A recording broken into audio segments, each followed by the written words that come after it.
કરવા માટે. અહીંયા સરસ મજાની નાની નાની ગાયો છે.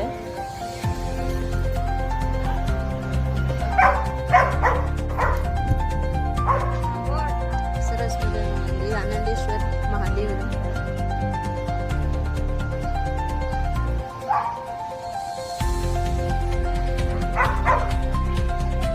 તો આજે રવિવાર હતો એટલે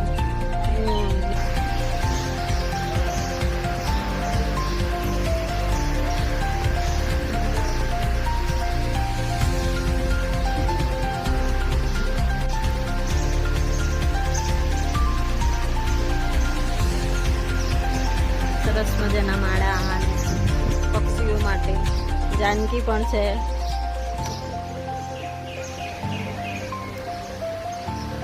અહીંયા સરસ મજાનું પક્ષી ઘર છે જુઓ, અને ઉપર આપણો નકશો છે ઇન્ડિયાનો. જો મંદિરમાં આરતી થઈ ગઈ. હર મહાદેવ.